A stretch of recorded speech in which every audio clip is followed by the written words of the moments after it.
Hello. You may be able to hear Mrs. Sock practicing her singing in the background. If you can, I'm sorry. So, what news have we got? Firstly, thank you. Thank you to Warren and Sam for nagging me and telling me to get my act together and jolly well do the letter from Sarah. I love you for it. Thank you. We are on the second one of the mocks. It's been great. Firstly, it's the most gentle, charming year group you could ever come across. So spending a whole morning with them is just the best. We've had so many people get naught because they're not writing their name, and I tell them at the beginning of every paper, put your name where it says name, first name and second name, Christian name, surname, in the box where it says name. You'd think that'd be easy, wouldn't you? They've been doing their names since they were 2. Nope. We've had people put their answers, and I tell them 3 times. Oh yeah, this is the best bit today. 3 times I say at the beginning of each paper, put horizontal or a diagonal line in the box next to the answer you want, and then I repeat it, and then I repeat it again. So 3 times they're told, 9 times, possibly 12 over the whole morning.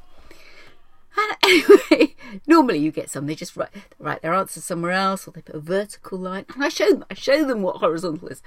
And I try. Anyway, this little boy, well, last week, let me go back a bit. Last week, there were 2 pupils sitting next to each other in these places, and they didn't do them, completely ignored them. This week, in exactly the same places, the 2 pupils that were sitting there didn't use the answer sheets, and so we were sort of like, it's cursed, it's the cursed place. And so take it in. No, they're going to get a big fat no. I mean, they'll still get all the information as though they'd filled in the answers, but you know, you got to follow instructions. And then one of them, he still doesn't write his name. No, he wrote his name. He doesn't, for the next one, he still doesn't use the answer sheet. He's written his name at the top, but he didn't fill it in at all, as the other one had. He wrote his name and then ignored it.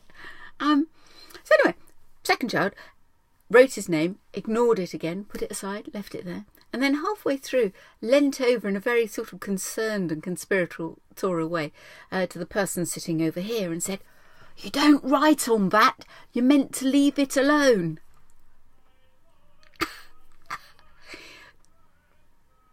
Haven't heard that one before. I love it when they come up with something new, because you get a bit bored with the same old mistakes. It's kind of good when they come up with something imaginative. Oh, I had one last week as well that I thoroughly enjoyed. Little boy used no workings whatsoever on the verbal. And I say, you've paid for this. Right all over it. The children with the highest marks have the most written workings. And I know that I've shown this particular child umpteen times old things, other people's things, names taken out, where it's covered in workings, high scores, no workings, low scores. Anyway, do you know what he says? He says, "I didn't use any workings so that you could recycle the paper." Not least because he knows that if they're written on, I recycle them. He knows I roll them up and I use them as firewood. And then I take the ash, and because it's high in potash, and I put it around all the fruit trees, which I get very good fruiting from my bushes and things. Just, ooh, where do you go? But having said that, I have to say that it was tremendous, just niceness. It's an underused word, nice. And they were just lovely. And I guess that's about it, really, isn't it? We've got one more of these mock exams in the next one, and I'm really looking forward to it. In the meantime, have a lovely week.